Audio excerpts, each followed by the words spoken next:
Hello दोस्तों, मैं धीरेन स्वागत करता हूं आपका एग्ज़ाम स्टडी विद संगीता में। दोस्तों, आज के इस वीडियो में हम बात करेंगे मध्यकालीन भारतीय इतिहास की इस सीरीज़ में दिल्ली सल्तनत के दूसरे वंश की। दोस्तों, आज हम बात करेंगे खिलजी वंश की।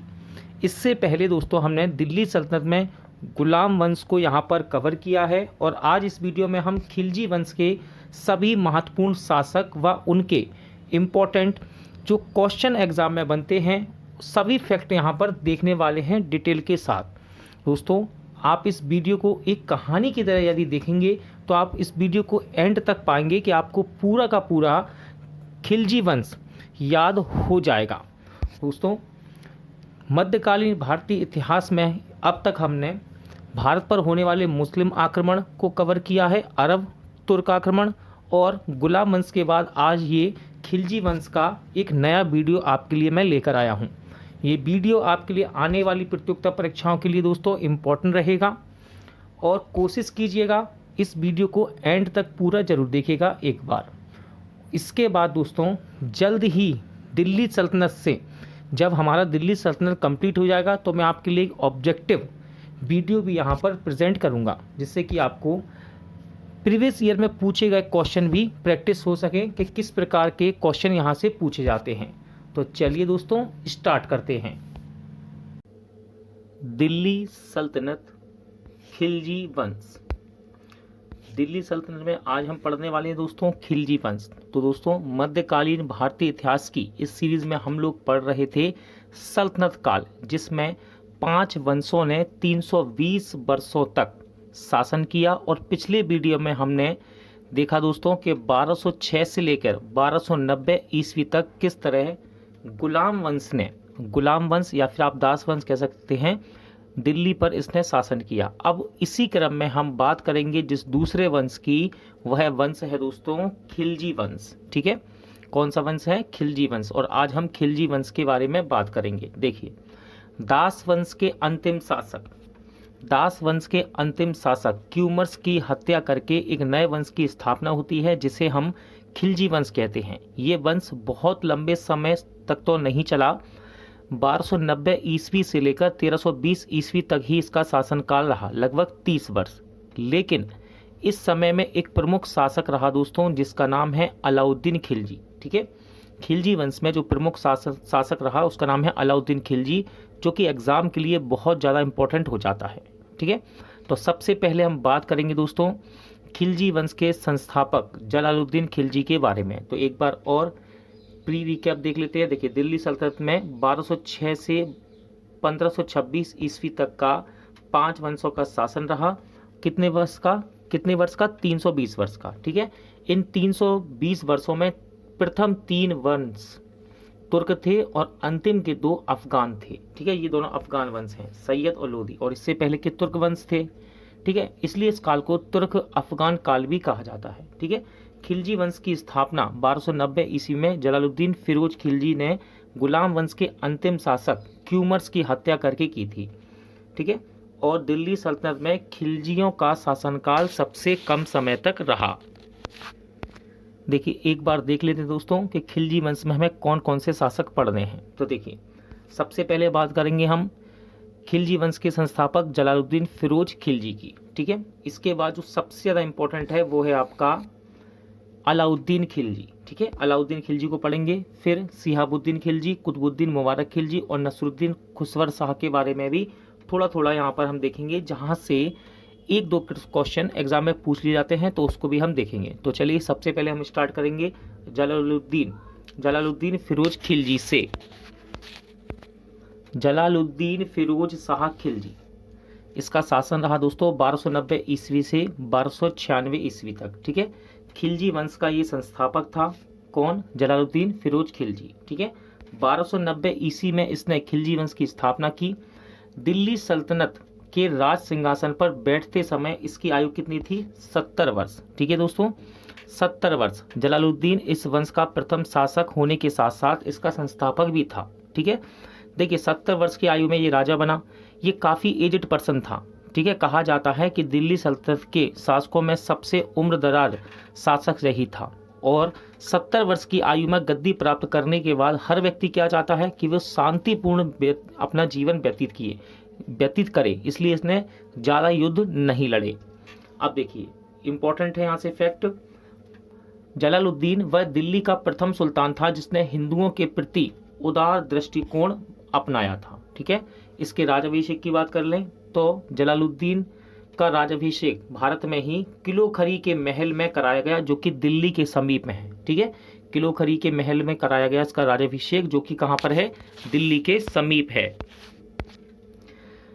इसने किलोखरी को अपनी राजधानी भी बनाया। किलोखरी महल का निर्माण कैकूबाद ने कराया था, जो कि गुलाम वंश का शासक था। ठीक है, कैकूबाद कौन था, गुलाम वंश का शासक। देखिए इससे पहले मैंने आपको बताया था कि जलालुद्दीन क्यूमर्स की हत्या कर गुलाम वंश के अंतिम शासक क्यूमर्स की हत्या करके राजा बना था। ठीक है, और क्यूमर्स कौन था, तो ये कैकूबाद का ही पुत्र था। ठीक है, कैकूबाद का ही पुत्र था कौन, क्यूमर्स, जिसकी हत्या करके जलालुद्दीन खिलजी राजा बना, या आप ऐसा कह सकते हैं कि सुल्तान बना। ठीक है, एक युद्ध इंपॉर्टेंट है दोस्तों, झाइन का युद्ध 1291 ईस्वी में लड़ा गया। ये जलालुद्दीन व हमीर देव के मध्य लड़ा गया था। ठीक है, जिसमें जलालुद्दीन पराजित हुआ। इसके बाद यहाँ से इंपॉर्टेंट फैक्ट शुरू होगा और एक छोटी सी कहानी मैं आपको यहाँ पर बताऊंगा 1 से 2 मिनट की, जिससे कि आपके दिमाग में अच्छे से ये कहानी बस जाए। देखिए जलालुद्दीन फिरोज शाह खिलजी ने 1296 ईस्वी में अलाउद्दीन को देवगिरी अभियान पर भेजा था। ठीक है, देवगिरी के अभियान पर भेजा था। उस समय यहाँ पर यादव वंश का राज था और राजा कौन था, रामचंद्र देव। ठीक है, अलाउद्दीन खिलजी यहाँ से शुरू होने वाला है। तो चलिए अलाउद्दीन खिलजी से देख लेते हैं कितने इंपॉर्टेंट फैक्ट यहाँ से बनते हैं।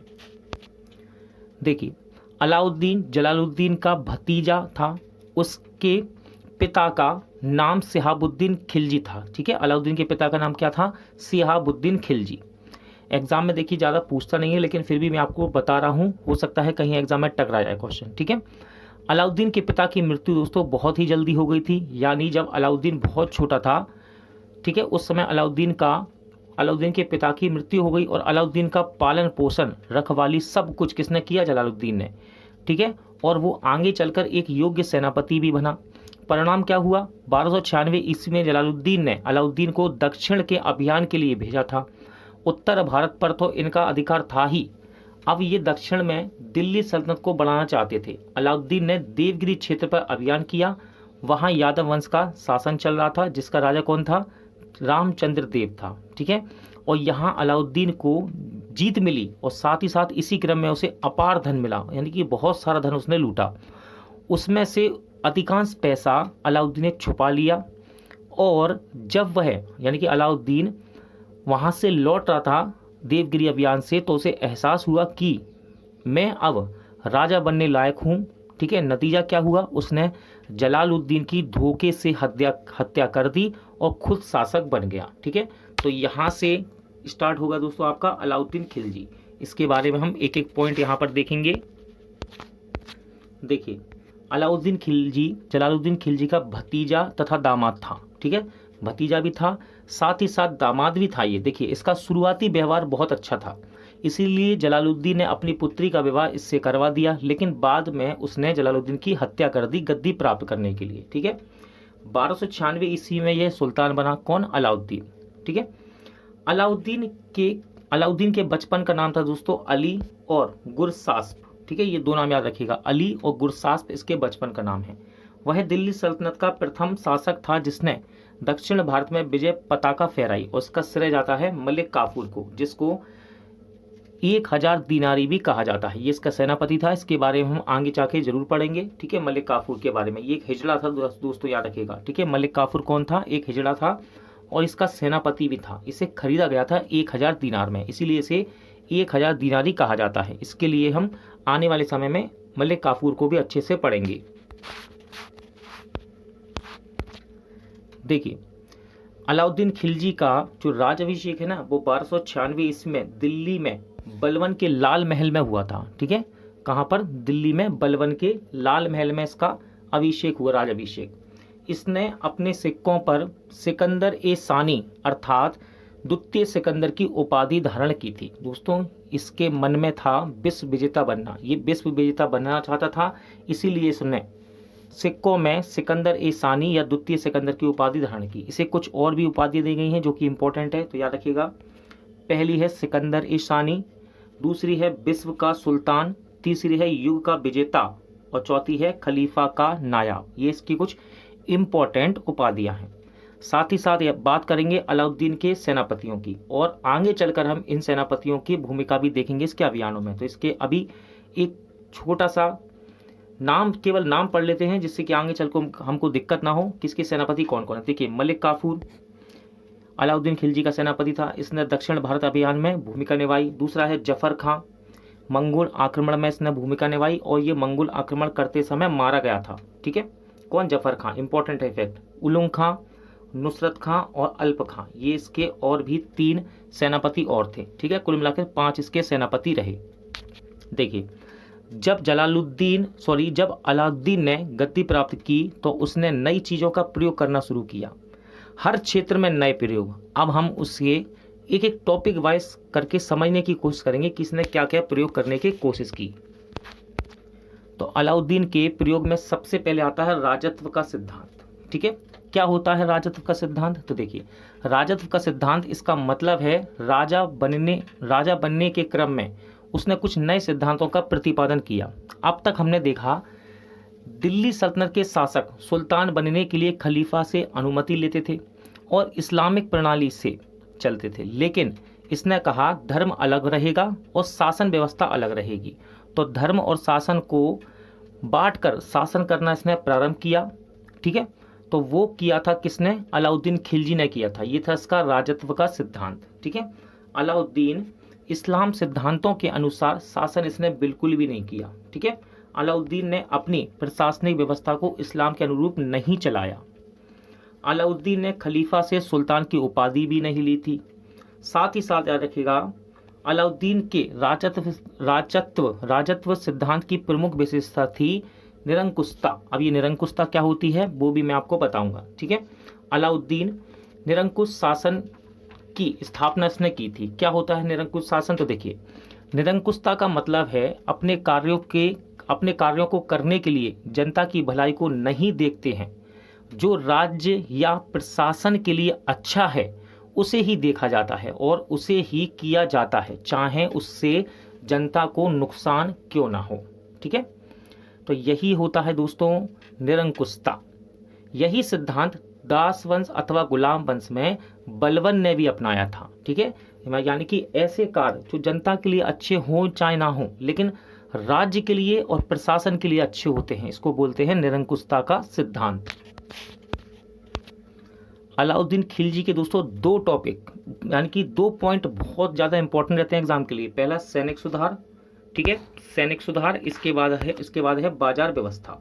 तो पहले हम देखेंगे दोस्तों सैनिक सुधार। देखिए, अलाउद्दीन खिलजी ने सेना को नगद वेतन देने और स्थायी सेना की नींव रखी।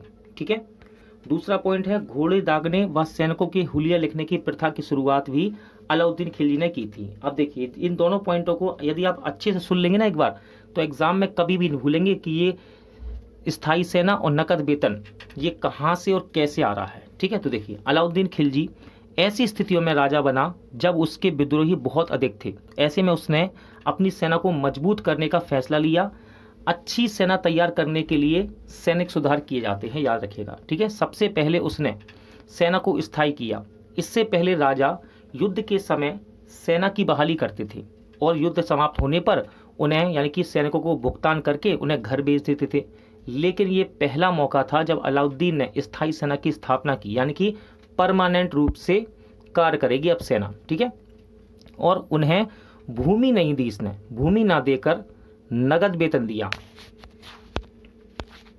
ठीक है दोस्तों, याद रखिएगा, अलाउद्दीन ने क्या किया, सैनिकों को भूमि ना देकर, इससे पहले हम देख रहे थे कि भूमि मिल रही थी सैनिकों को, भूमि दी जा रही थी सैनिकों को, लेकिन उसने भूमि ना देकर, भूमि नहीं दी, नगद वेतन की शुरुआत कर दी। नगद वेतन यानी कि कैश। जब हर महीने पैसा मिलेगा तो सैनिक भी खुश रहेंगे। इसी तरह से स्थायी सेना और मजबूत होती चली गई। ठीक है, तो नगद वेतन की प्रथा सबसे पहले अलाउद्दीन ने शुरू की थी सल्तनत काल में। ठीक है, अब दूसरा पॉइंट है घोड़े दागने व सैनिकों का हुलिया लिखने की प्रथा। ये क्या है भाई? तो देखो, उसने सैनिकों के सही ढंग से रख रखाव के लिए सैनिकों का हुलिया लिखने की प्रथा भी शुरू की। आप ऐसा समझ सकते हैं जैसा मॉडर्न टाइम में भर्ती के समय फ़ोटो लेते हैं हम, चिन्ह लिया जाता है, ठीक है, या फिर प्रिंट किया जाता है किसी तरीके का, ठीक है, फिगर प्रिंट बोलते हैं इसको, जिससे उस व्यक्ति की पहचान हो सके। और उसी प्रकार से हुलिया लिखने की प्रथा भी अलाउद्दीन ने शुरू की। इसके अलावा जो घोड़े सेना में शामिल होते थे उन घोड़ों को दागने की प्रथा भी थी, ठीक है, ताकि घोड़ों की संख्या को गिना जा सके कितने कितने घोड़े हैं, और साथ ही साथ घोड़ों की नस्ल की भी पहचान की जा सके। तो ये है इसकी सैनिक सुधार, ठीक है, जिसमें नगद वेतन आता है, स्थायी सेना और घोड़े दागने और सैनिकों का हुलिया लिखने की प्रथा शुरू हुई। अब हम बात करेंगे अलाउद्दीन की बाजार व्यवस्था। देखिए, बाजार व्यवस्था में सबसे ज़्यादा इंपॉर्टेंट है मूल्य नियंत्रण प्रणाली। इसने मूल्य नियंत्रण प्रणाली को दृढ़ता से लागू किया। क्या है ये, अभी आपको बताऊंगा, ठीक है। साथ ही साथ माप तोल में बेईमानी को रोका। तो देखिए, अलाउद्दीन खिलजी ने अपनी बाजार व्यवस्था के लिए काफ़ी प्रचलित हुआ ये, ठीक है। इसने सैनिकों के लिए एक बाजार बनाया जहां पर सेना को उचित दाम पर वस्तुएं मिलती थी। सेना इसने क्योंकि देखिए, इसने ऐसा क्यों किया, ताकि सैनिक वेतन बढ़ाने की मांग ना करें, ठीक है, वो वेतन ना बढ़ाएं, कि वो ये ना कहें हमारा वेतन बढ़ा दो। इसका उद्देश्य सैनिकों के लिए बाजार स्थापित करना था, ठीक है। समय के साथ साथ ये बाजार जनता के लिए भी हो गए। इसके शासनकाल में खास बात ये रही कि किसी भी वस्तु का मूल्य नहीं बढ़ा।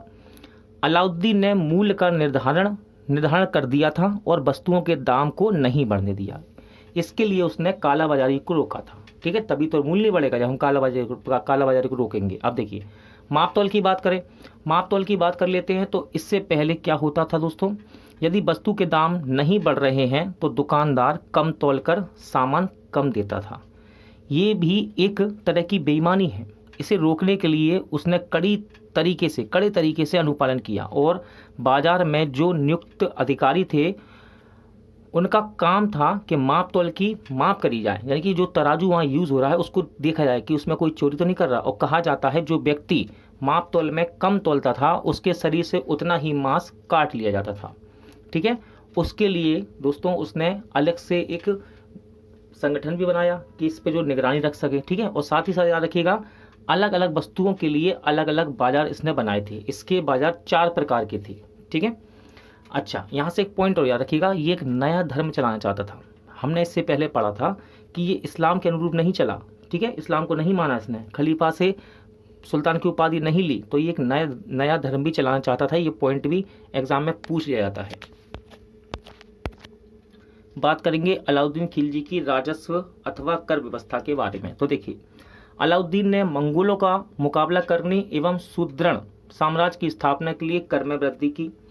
लगान को 1/2 इसने निर्धारित कर दिया, यानी कि 50%, ठीक है। 1/2 का मतलब क्या होता है, आधा, 50%। इसने 2 नए कर भी चलाए, पहला था चराई कर, दूसरा घड़ी कर। वह पहला सुल्तान था जिसने भूमि की माप करवाकर वसूली की, ठीक है। साथ ही था इसने लूटे हुए धन, जिसे खम्स कहा जाता है, कहीं कहीं आपको किताब में खुम्स भी लिखा मिलेगा, ठीक है। खुम्स में से क्या किया इसने, सुल्तान का हिस्सा 25% से बढ़ाकर 75% कर दिया। अब देखिए, जितने भी ये मैंने पॉइंट बताए ना आपको, एक बार फिर से डिटेल में आपको बताता हूँ। देखिए, इस समय भारत के पश्चिमी सीमा प्रांत में मंगोलों का आक्रमण हो रहा था। अब मंगोलों से मुकाबला करना हो या फिर सुदृढ़ यानी कि मजबूत साम्राज्य की स्थापना करनी हो, दोनों के लिए क्या जरूरी है दोस्तों, पैसा। राजा के पास धन ज़्यादा हो। इस धन को बढ़ाने के लिए उसने लगान पर वृद्धि की और लगान 1/2 निर्धारित कर दिया, ठीक है। इससे पहले के समय में लगान 1/3 चलता था, यानी कि 33%, ठीक है, 33%। तो इसने भू राजस्व की दर 1/2 कर दी और इसने 2 नए कर भी लगाए। वो कौन से थे, चराई कर। चराई कर क्या होता है, ये दुधारू पशुओं के चारागाह क्षेत्र के नाम पर लिया जाता था। और दूसरा है घड़ी कर, जिन घरों में लोग रहते थे उन मकानों का भी टैक्स लिया जाता था इसके समय में। देखिए, यहाँ पर एक पॉइंट हमने पढ़ा था, ये वाला, वह पहला सुल्तान था जिसने भूमि की माप करा के वसूली की। तो देखिए, इसने दिल्ली के आसपास जितने क्षेत्र थे सभी क्षेत्रों में भूमि की माप करवाई। एक तरह का मॉडर्न भाषा में सर्वे कह सकते हैं आप, नाप करवा कर उस पर टैक्स लगाया जिससे सही लगान मिले। तो ये दिल्ली का पहला सुल्तान था जिसने भूमि की पैमाइश करके लगान को वसूला, ठीक है। इसने राजस्व इकट्ठा करने के लिए, लगान जमा करने के लिए एक नया पद बनाया जिसका नाम था मुस्तखराज। ये एक अधिकारी था दोस्तों जिसका काम था राजस्व को इकट्ठा करना। ठीक है, इस राजस्व को जमा करने के लिए उसने एक विभाग बनाया जिसका नाम था दीवान ए मुस्तखराज। ठीक है, दीवान ए मुस्तखराज। अलाउद्दीन के समय में दोस्तों कुछ विद्रोह भी हुए। देखिए, जो व्यक्ति अपने चाचा की हत्या करके राजा बनेगा तो लोग या फिर उसके संग साथी कैसे उसके साथ रह सकते हैं, वो तो नाराज होंगे ही। ठीक है, तो इसके समय में दोस्तों 4 विद्रोह हुए। पहला है नव मुसलमानों का विद्रोह, दूसरा है अकत खां का विद्रोह, तीसरा है मंगू खां का विद्रोह और चौथा है हाजी मौला का विद्रोह। ठीक है, 4 विद्रोह हुए और इन 4 विद्रोहों को दबाने के लिए इसने 4 अध्यादेश जारी किए। इंपॉर्टेंट है, एग्जाम में पूछ लेता है, विद्रोह को दबाने के लिए 4 अध्यादेश किसने जारी किए सल्तनत काल में, तो वो है अलाउद्दीन खिलजी। देखिए एक एक करके हम इसको डिटेल में देखेंगे दोस्तों। देखिए, पहला है अध्यादेश दान, उपहार, पेंशन, दान में दी गई भूमि वापस ले ली गई। देखिए, यहाँ से पहले हम लोगों ने देखा कि जो धार्मिक गुरु थे, अमीर होते थे, जमींदार होते थे, उनको दान में भूमि दी जाती थी, उनको वेतन के रूप में भूमि दी जाती थी। ठीक है, पेंशन के रूप में भी भूमि दी जाती थी। अब अलाउद्दीन को लगा ऐसे में कि भू संपत्ति के मालिक ही हमारे खिलाफ विद्रोह कर रहे हैं। ठीक है, जिनको हम भूमि दे रहे हैं वही हमारा विद्रोह कर रहे हैं, तो विद्रोह का साथ दे रहे हैं या फिर जो विद्रोह कर रहे हैं कुछ लोग विद्रोह का साथ दे रहे हैं। तो उसने सबसे पहले दान में दी गई, उपहार में दी गई या पेंशन के रूप में दी गई जितनी भी भूमि थी ना, उसे वापस लेने का एक फरमान जारी कर दिया। ठीक है, उसे सरकारी भूमि में बदल दिया गया और ठीक है, या खालसा भूमि कह सकते हैं। ठीक है, अब जिनसे भूमि ली गई वे विद्रोह करने लायक ही नहीं है। ठीक है, अब देखिए दूसरा पॉइंट है अच्छे गुप्तचर विभाग का गठन। देखिए, उसने अच्छे गुप्तचर विभाग की स्थापना की। अच्छे से मतलब है कि उसे पता था कि विद्रोह किसी न किसी जगह पर एक प्रकार की रणनीति बनाता है। ठीक है, रणनीति, जो विद्रोही है वो रणनीति बनाते हैं। अगर हमारे गुप्तचर हर जगह छोटी छोटी जगह पर भी अगर घूमेंगे, हर जगह स्थित होंगे, नज़र रखेंगे, तो किसी भी प्रकार के विद्रोह करने वाले वहाँ इकट्ठे ही नहीं होंगे और विद्रोह होने से पहले ही हमें सूचना मिल जाएगी और इस विद्रोह को आसानी से दबाया जा सकेगा। इसीलिए उसने एक अच्छा गुप्तचर विभाग बनाया। तीसरा है शराब, भांग, जुआ पर प्रतिबंध। ये इसका तीसरा अध्यादेश है। देखिए, अलाउद्दीन को ये लगता था कि जहाँ अमीर लोग बैठते हैं वहाँ जुआ खेलते हैं, शराब पीते हैं और उसके खिलाफ रणनीति बनाते हैं। तो ऐसी स्थिति में महफिलें जहाँ जमा ही नहीं होंगी तो वहाँ लोग इकट्ठे नहीं होंगे, तो महफिल जमा होने से इसने रोक दिया। ठीक है, नशा किया। यदि लोग नशा कर रहे हैं तो पक्का है कि रणनीति बनाएंगे। उसको लगता था लोग यदि नशा कर रहे हैं, नशे में ही रणनीति बनाएंगे और मेरा विद्रोह करेंगे, तो उसने शराब, भांग, जुआ आदि पर रोक लगा दी।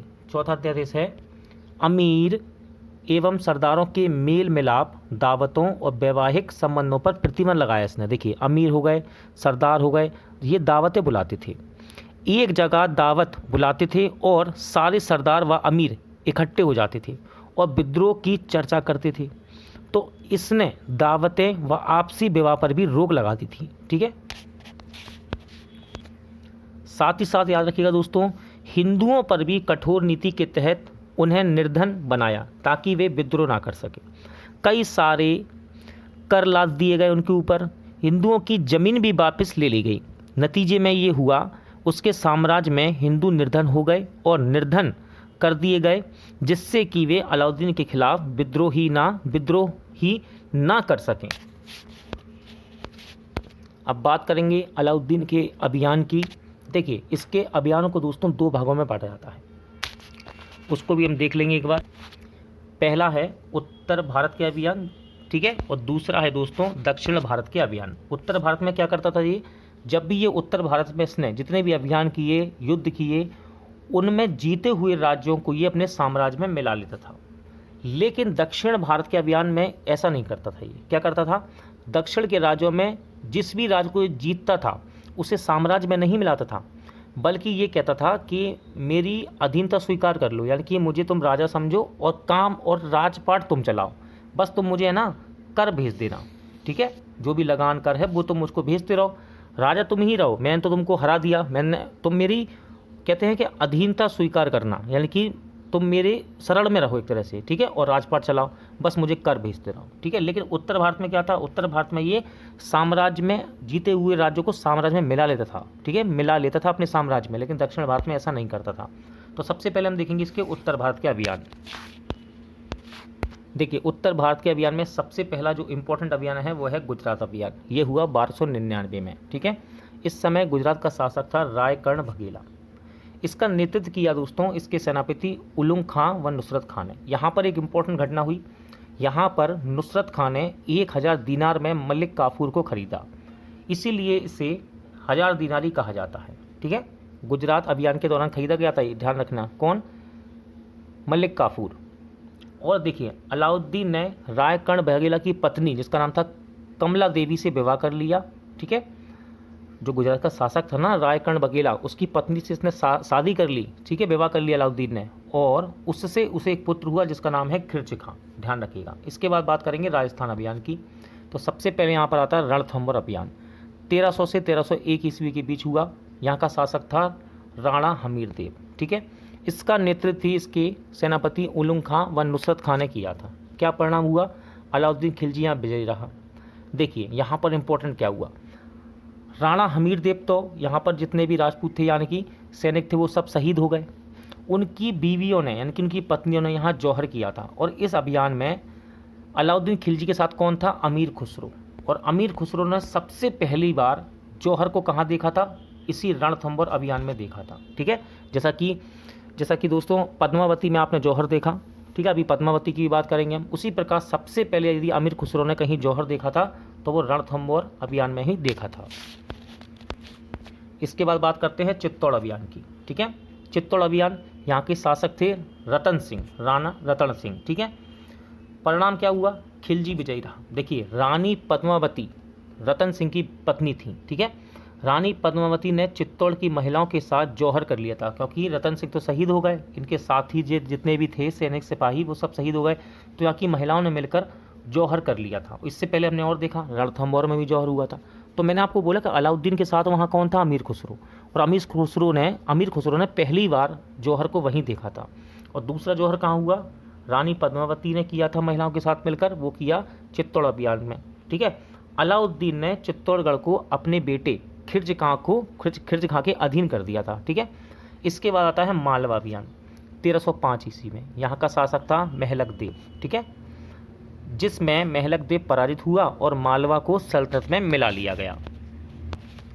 अब हम बात करेंगे अलाउद्दीन खिलजी के दक्षिण भारत के अभियान की, ठीक है। देखिए दक्षिण भारत के अभियान में ये क्या करता है, साम्राज्य में नहीं मिलाता राज्यों को, बस अपनी अधीनता स्वीकार कराता है। देखिए सबसे पहले होता है, देखिए देवगिरी अभियान। कहाँ है ये देवगिरी, ये महाराष्ट्र में, याद रखना, ठीक है। देखिए देवगिरी अभियान ये पहले कर चुका है, कब, जलालुद्दीन के समय में। ये देवगिरी अभियान से ये तो अपार धन लेकर लौटा था जब वहाँ का राजा था रामचंद्र देव। ये पहला इसका देवगिरी अभियान था। इसका नेतृत्व अलाउद्दीन खिलजी ने किया था। इसके बाद देवगिरी का दूसरा आक्रमण या अभियान कह सकते हैं, ये हुआ 1307 ईस्वी में। अलाउद्दीन ने रामचंद्र वहाँ का शासक था, रामचंद्र हार गए और इनकी अधीनता स्वीकार कर ली इसने, किसने, रामचंद्र ने, किसकी, अलाउद्दीन की अधीनता स्वीकार कर ली। और अलाउद्दीन ने रामचंद्र को राया की उपाधि दी। साथ ही साथ रामचंद्र की पुत्री थी जिसका नाम था इल्लापाली, ठीक है। इल्लापाली से खिलजी का विवाह हो गया और इसको यहाँ से एक पुत्र हुआ जिसका नाम है सिहाबुद्दीन उमर, ठीक है। इस बात को याद रखिएगा। अगला अभियान है वारंगल अभियान 1309 से 1310 ईस्वी के बीच। कई बुकों में आपको तेलंगाना अभियान के नाम से भी ये मिल जाएगा, दोनों एक ही हैं, ठीक है, इसलिए कंफ्यूज मत होइएगा। यहाँ का शासक था प्रताप रुद्रदेव द्वितीय। ये काकतीय वंश का था, ठीक है, काकतीय वंश का। और इसका नेतृत्व किया मलिक काफूर ने। देखिए अधिकतर दक्षिण भारत के जितने भी अभियान है ना, उनको मलिक काफूर ने ही किया है, ध्यान रखिएगा। अब बात करेंगे होयसल राज्य का आक्रमण 1310 से 1311 ईस्वी। इसको द्वार समुद्र अभियान भी कहते हैं, ठीक है, ध्यान रखना। यहाँ का शासक था बीर भल्लाल देव तृतीय। इसकी राजधानी थी द्वार समुद्र, इसलिए इसके द्वार समुद्र अभियान भी कहते हैं, ठीक है। और इसका नेतृत्व भी मलिक काफूर ने किया और बीर भल्लाल देव ने इनकी अधीनता स्वीकार कर ली, किसकी, अलाउद्दीन खिलजी की। फिर आता है पांड्य राज्य का आक्रमण, इंपॉर्टेंट है ये, ध्यान रखना। क्यों इंपॉर्टेंट, अभी पता लगेगा आपको। पांड्य राज्य का आक्रमण 1311 ईस्वी में हुआ। शासक था वीर पांड्या। इसकी राजधानी दोस्तों मदुरा थी, ठीक है। देखिए मलिक काफूर दक्षिण अभियान में हर जगह नेतृत्व कर रहा है। तो देखिए मलिक काफूर ने मदुरा पर आक्रमण किया, लेकिन वो वीर पांडा को पकड़ नहीं पाया, यानी कि वो उसके हाथ नहीं लगा। लेकिन इसने यहाँ पर बहुत लूटपाट की, किसने? मलिक काफूर ने। दक्षिण का यही एक राजा था जिसने अलाउद्दीन खिलजी की अधीनता स्वीकार नहीं की थी, इसलिए इम्पोर्टेंट है। बात कर लेते हैं अलाउद्दीन के कुछ निर्माण कार्य की। तो सबसे ज़्यादा इंपॉर्टेंट है दोस्तों अलाई दरवाज़ा, ठीक है। कुतुब मीनार में जब आप प्रवेश करेंगे तो कुतुब मीनार से पहले आपको एक बिल्डिंग नज़र आएगी इस प्रकार की, तो यही है अलाई दरवाज़ा, ठीक है। इसके और दिल्ली में है ये। फिर है हजार खम्मा महल, ये भी अलाउद्दीन खिलजी के निर्माण कार्य हैं, दिल्ली में है। और सीरी का किला, ये भी दिल्ली में है, ठीक है। ये भी अलाउद्दीन खिलजी के निर्माण कार्य में गिने जाते हैं और एग्जाम में पूछा भी जाता है अलाई दरवाज़ा, तो कई बार एग्जाम में रिपीट हुआ है। देखिए आगे बात करेंगे। अलाउद्दीन खिलजी की मृत्यु के बाद मलिक काफूर ने उसके 6 वर्ष के पुत्र सिहाबुद्दीन खिलजी को सुल्तान बना दिया। देखिए 6 वर्ष के लड़के को ये सुल्तान बना रहा है, यानी कि ये खुद सुल्तान बनना चाहता है, ठीक है। पूरी राज्य की बागडोर इसके हाथ में है, वो तो केवल नाम मात्र का राजा है, कौन? सिहाबुद्दीन। लेकिन लगभग 35 दिन के शासन के बाद अलाउद्दीन खिलजी का तीसरा बेटा, जिसका नाम है मुबारक शाह खिलजी, ने मलिक काफूर की हत्या की पहले। उसके बाद इसने अपने भाई सिहाबुद्दीन को बंदी बनाकर उसकी भी हत्या कर दी और खुद शासक बन गया। तो हम बात करेंगे अब मुबारक शाह खिलजी की। शासनकाल 1316 से लेकर 1320। देखिए इसने स्वयं को खलीफा घोषित किया, एग्जाम में पूछता है भैया। दिल्ली सल्तनत का वह सुल्तान जिसने स्वयं को खलीफा घोषित कर दिया, तो वह है मुबारक शाह खिलजी। कहते हैं दोस्तों इसका मानसिक संतुलन सही नहीं था, ये दरबार में कभी कभी महिलाओं के बस्तर पहन कर आ जाता था, ठीक है। इसको याद रखिएगा, ये पॉइंट एग्जाम में पूछा भी गया है। और बर्नी एक लेखक हैं, बर्नी के अनुसार यह दरबार में कभी कभी नग्न अवस्था में दौड़ लगाते थे, या फिर आ जाता था। एक बुकों में कहीं कहीं ऐसा लिखा हुआ है कि दौड़ लगाता था नग्न अवस्था में। ये किसके अनुसार? बर्नी, ये इतिहासकार है बर्नी। पूछ लेता है किसने बताया है ऐसा, तो ये बर्नी ने लिखा है। आगे बढ़ेंगे। देखिए मुबारक शाह खिलजी ने खुसरो खां को मंत्री बनाया। खुसरो खां की भी कहानी अलग ही है, ध्यान रखिएगा, इसको ध्यान से सुनिएगा और, ठीक है। इसने मुबारक शाह खिलजी ने खुसरो खां को मंत्री बनाया। खुसरो खां ने 1320 ईस्वी में मुबारक खां खिलजी की हत्या कर दी। देखो जिसको मंत्री बना रहे हैं वो इसको मार दिया, ठीक है। अब देखिए खुसरो खां को ही नसरुद्दीन खुसवर शाह कहा जाता है, ध्यान रखना, ठीक है। ये एक ही व्यक्ति है, एग्जाम में आ जाएगा क्वेश्चन नसरुद्दीन खुसवर शाह के नाम से, आप कंफ्यूज मत होइएगा। इसी को खुसरो खां कहते हैं, ये दोनों ही एक ही व्यक्ति है। कहानी क्या है इसकी पीछे की, देखिए मैंने लिख दिया पूरा यहाँ पर। वास्तव में हुआ क्या, खुसरो खां एक हिंदू गुलाम था जिसे 1297 में मलिक काफूर ने गुजरात आक्रमण के समय गुजरात से पकड़ा था और अलाउद्दीन को सौंप दिया। और अलाउद्दीन ने क्या किया, खुसरो खां को इस्लाम कबूल करवा दिया, यानी कि पहले तो ये हिंदू था, बाद में इसको इस्लाम कबूल करवा दिया गया, तो उसका नाम हो गया खुसरो खां। अब देखिए गाजी मलिक आ जाता है भाई यहाँ पर। देखिए गाजी मलिक जिसको हम कहते हैं गयासुद्दीन तुगलक, ठीक है, इसी ने खुसरो शाह की हत्या कर दी, ठीक है। खुसरो शाह कह सकते हैं आप कह सकते हैं खुसरो खां, या फिर खुसवर शाह की हत्या कर दी और तुगलक वंश की स्थापना की। किसने? गाजी मलिक ने, जिसे हम गयासुद्दीन तुगलक कहते हैं। तो दोस्तों आज खिलजी वंश को हम यहीं समाप्त करेंगे और आने वाले समय में तुगलक वंश, जो कि इसका नेक्स्ट चैप्टर है, गाजी मलिक तुगलक ने खुसरो शाह की हत्या कर तुगलक वंश की स्थापना की, तो आने वाले समय में तुगलक वंश को भी कंप्लीट करेंगे।